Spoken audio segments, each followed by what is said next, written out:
Se abre la presente audiencia de vista pública en el expediente 2949 del año 2016, formado por inconstitucionalidad de ley de carácter general parcial, promovida por Melanie Valerie Echeverría Bracamonte, José Miguel Estrada Agustín, Marcela María Flores Ortega, representante común, denunciando el artículo 152, literal H del Código de Trabajo, reformado por el decreto 64-92 del Congreso de la República. El secretario general dará lectura de la norma denunciada y las peticiones de fondo y efectuará las advertencias correspondientes para la celebración de la presente audiencia.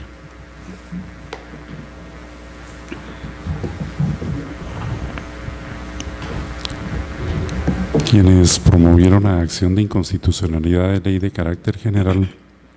apoyados en los argumentos de derecho que quedaron consignados en el escrito inicial de esta acción, solicitan que la Corte de Constitucionalidad oportunamente dicte la sentencia que en derecho corresponde y se declare con lugar la inconstitucionalidad parcial de ley de carácter general por omisión relativa del artículo 152, inciso F del Código de Trabajo, reformado por el decreto 64-92 del Congreso de la República. Como consecuencia, se declare que el inciso F del artículo 152 del Código de Trabajo conserva su vigencia, pero que deberá ser completado por la acción legislativa para incluir al hombre dentro de la licencia por adopción de un niño o niña con el objeto de obtener un periodo de adaptación entre el padre y el niño o niña adoptada, para dar cumplimiento a las obligaciones internacionales adquiridas por el Estado de Guatemala al ratificar la Convención sobre los Derechos del Niño y la Convención Americana sobre Derechos Humanos. Se notifique a quienes, conforme a la Constitución Política de la República, tienen iniciativa de ley y se les exhorte a asumir la responsabilidad institucional que corresponde para suplir la omisión de la que adolece el inciso F del artículo 152 del Código de Trabajo. Se exhorte al Congreso de la República para que, una vez recibidas y admitidas las iniciativas de ley de reforma del inciso F del artículo 152 del Código de Trabajo, conforme los trámites previstos en la Constitución Política de la República de Guatemala y la Ley Orgánica del Organismo Legislativo, procesa a su discusión y aprobación correspondientes. Se publique la sentencia en el Diario Oficial. De conformidad con la normativa reglamentaria que rige las audiencias públicas, quien haga uso de la palabra deberá dirigirse directamente al tribunal, expresar sus alegaciones en forma oral de conformidad con el objeto de la vista pública previsto en el artículo 61 del Acuerdo 1-2013 de este tribunal, y no dar lectura a ningún documento salvo que para ello cuente con autorización previa del señor presidente. Deberá concretarse al asunto planteado, ser breve, conciso y preciso en su exposición.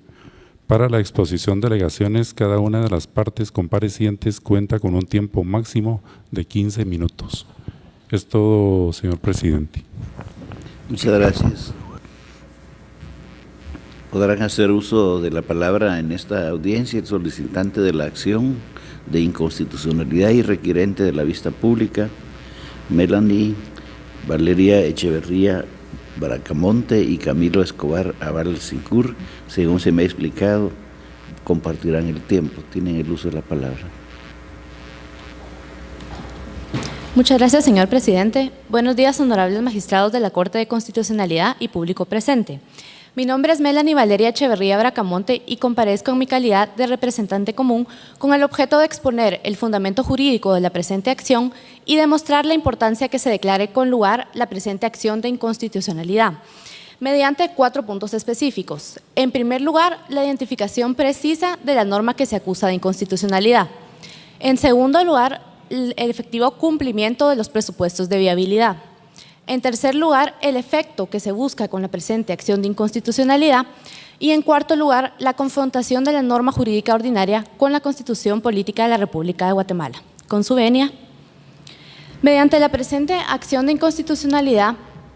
se acusa de inconstitucional la literal F del artículo 152 del Código de Trabajo, que contempla el derecho de la madre que adopte a un menor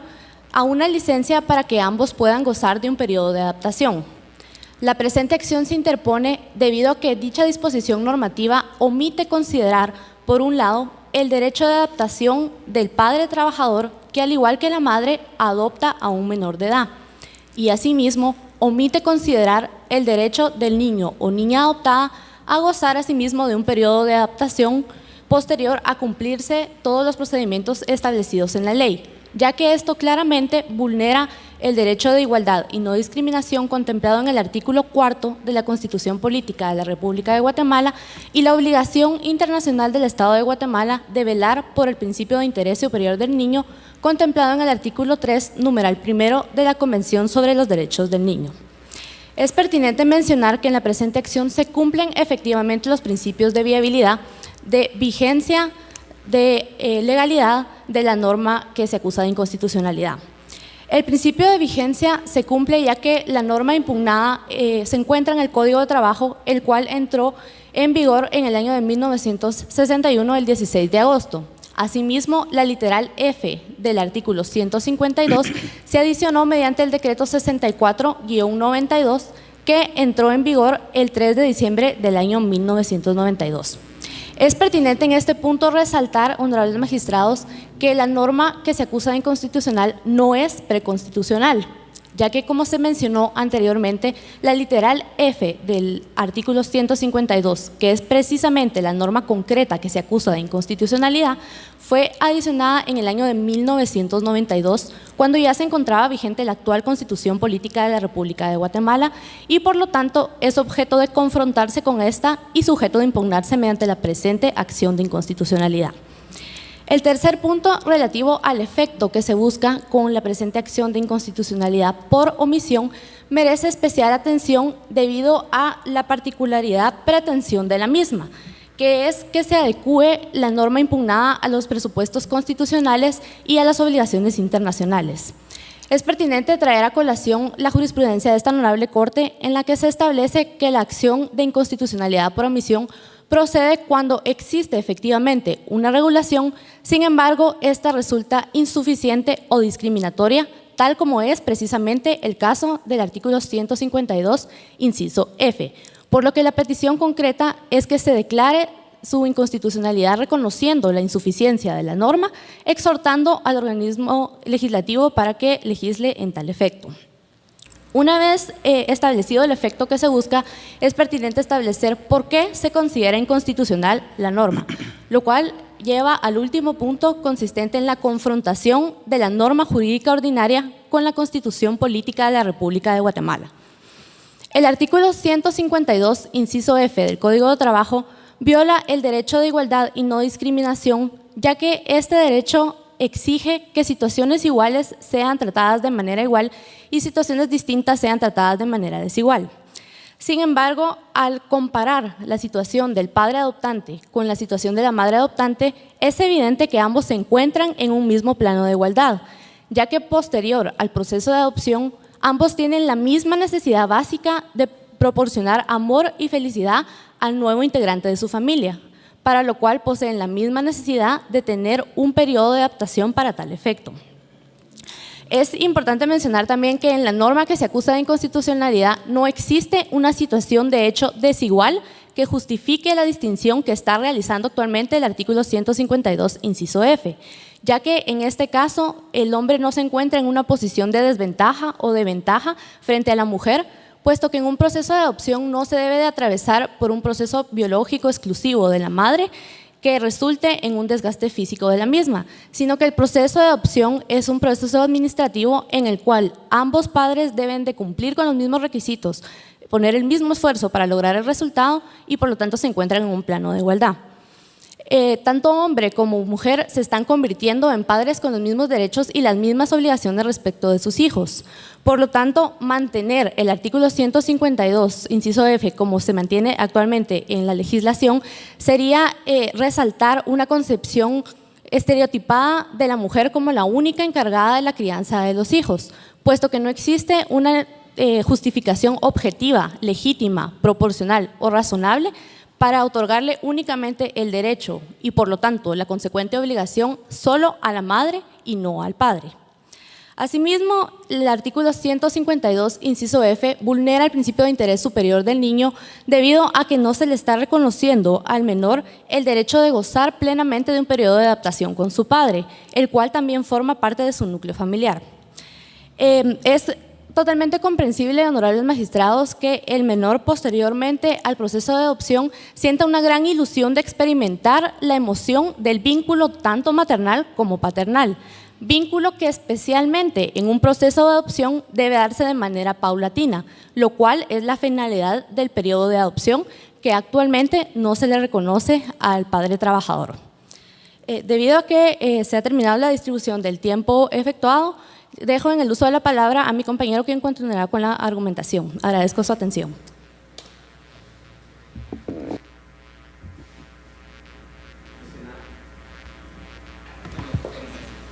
Antes que nada, muy buenos días, honorables magistrados, distinguida representación del Ministerio Público, abogados litigantes,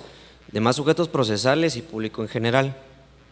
Honorable presidente, solicito su autorización para poder emplear un documento guía que me permitirá estructurar de mejor forma los alegatos para el día de hoy.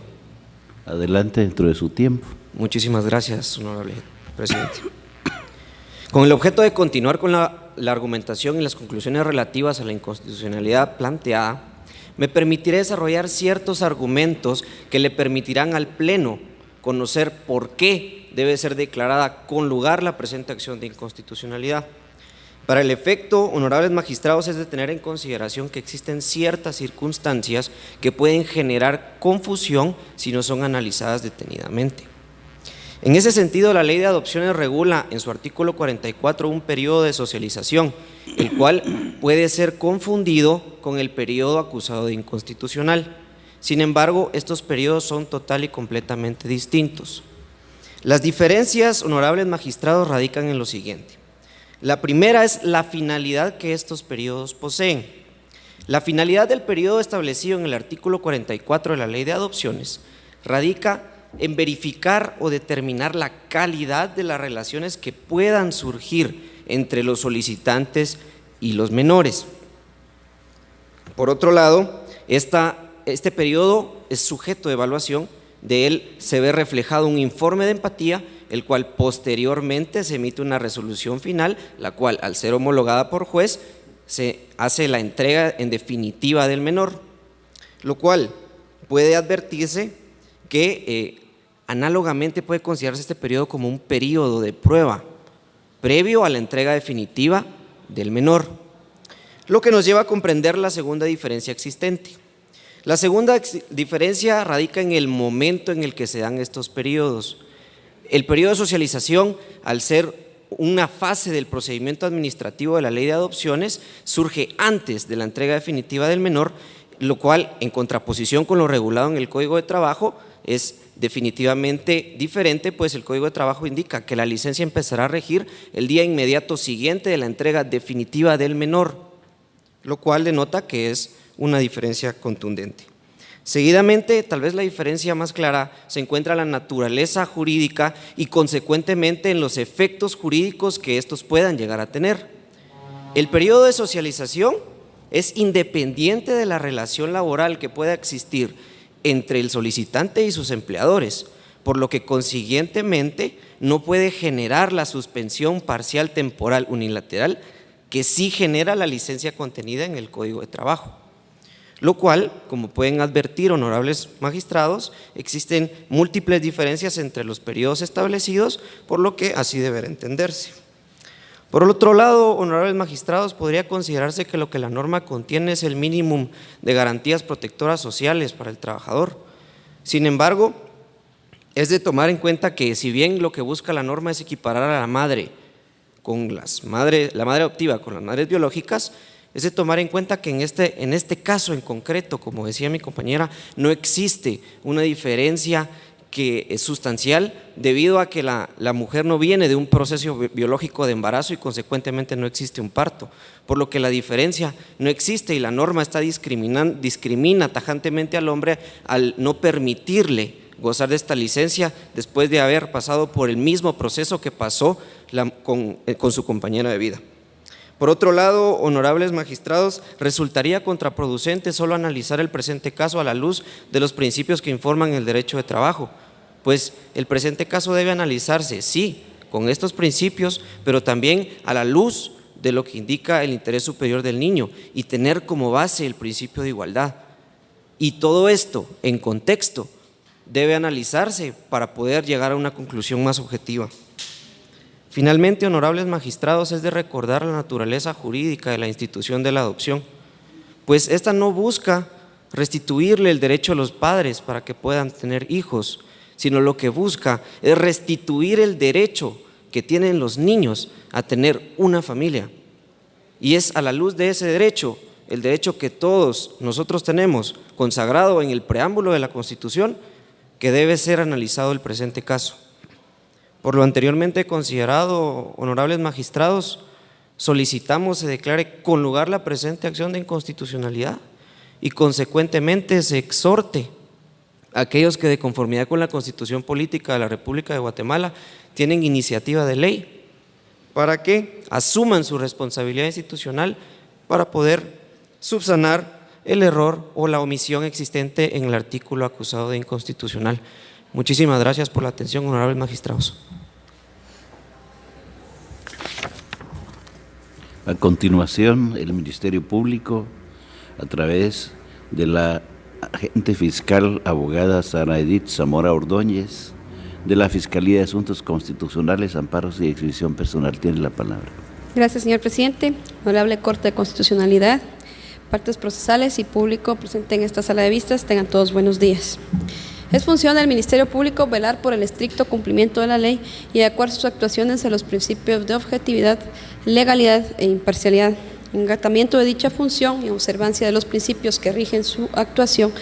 en el presente caso, el Ministerio Público inicia su exposición invocando sentencia dictada por esta honorable Corte en el expedientes acumulados 825-2000, 1305-2000 y 1342-2000 de 13 de agosto de 2003, en la cual este tribunal sostuvo que la Corte de Constitucionalidad no es un poder político al que le sea permitido sustituir al Congreso de la República,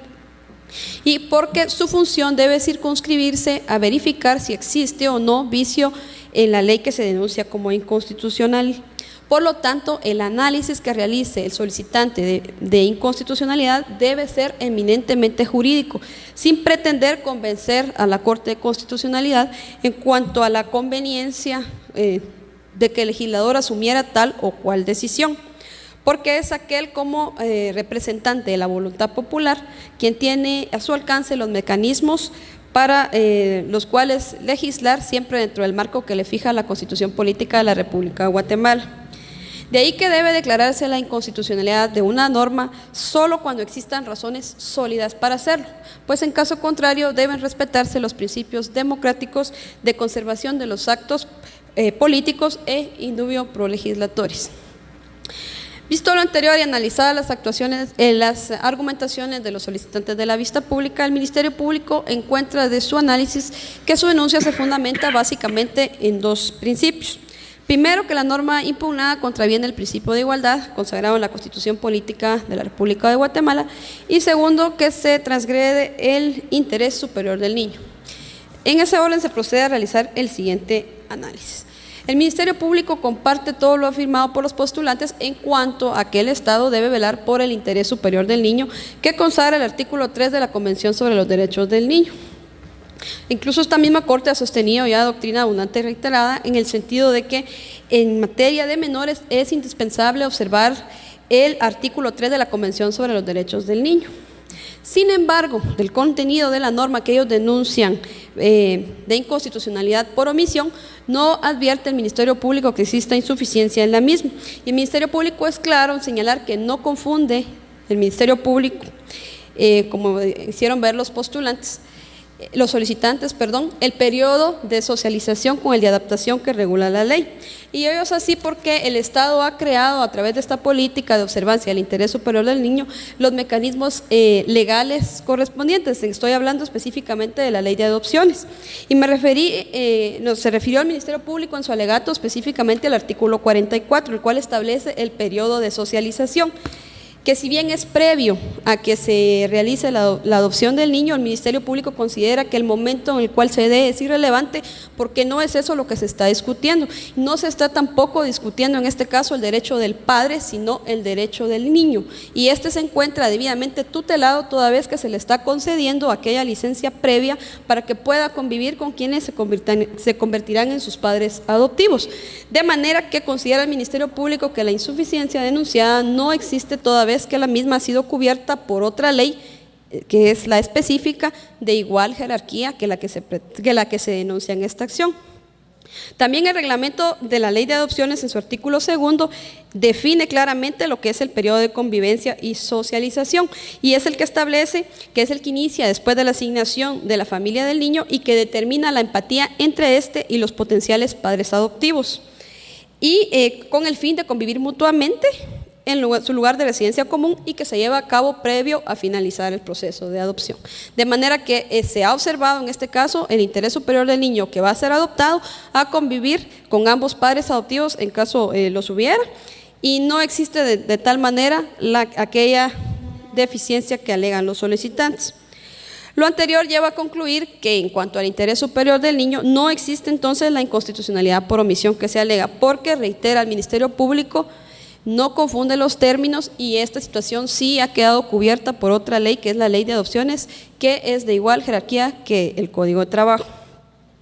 En relación al artículo 4 de la Constitución Política de la República, que es el principio de igualdad,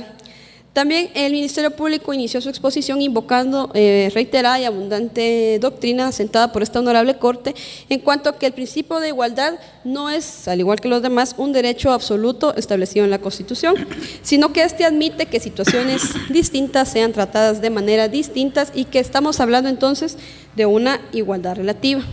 También ha reconocido esta Corte que ha sido fundamental la contribución del Estado a ratificar la Convención sobre la Eliminación de todas las formas de discriminación contra la mujer, porque su fin ha sido que el Estado vele porque porque los derechos de la mujer sean respetados y colocarle en un estado de igualdad frente a sus diferencias naturales en relación a los hombres. En ese sentido, el Ministerio considera que esta doctrina es perfectamente aplicable al presente caso, porque se ha hablado de un beneficio que la norma impugnada concede específicamente en el caso de las mujeres, pero también el Ministerio Público considera que la misma constituye un mínimo de garantías sociales tal y como lo establece el Código de Trabajo, que puede ser superado por medio de los mecanismos que establece la ley,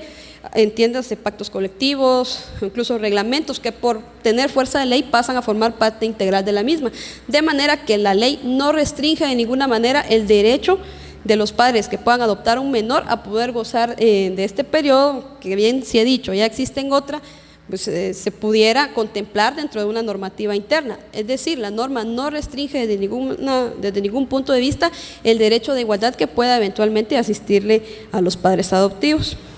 Íntimamente relacionado con lo anterior se encuentra el hecho de que por ser una situación desigual en relación al resto de las mujeres, en el caso de la mujer trabajadora, el Estado ha tomado una serie de medidas para poder garantizar a la mujer el derecho que le asiste a un trabajo remunerado, pero también el derecho que asiste a la madre trabajadora a la protección a su familia. Es decir, la mujer tiene derecho a un empleo porque ello contribuye no solo a su economía familiar, sino al sostenimiento del país, como también lo tiene a la protección y al sostenimiento de una familia. Y estoy hablando básicamente de una cualidad que es propia innata de las mujeres, específicamente en el caso de la maternidad. Como consecuencia, estamos hablando de una institución tan noble como lo es la adopción. Es lógico que el legislador haya contemplado que a la mujer que trabaja, que adopta un niño, le sea equiparada a la mujer trabajadora que goza de una licencia posparto.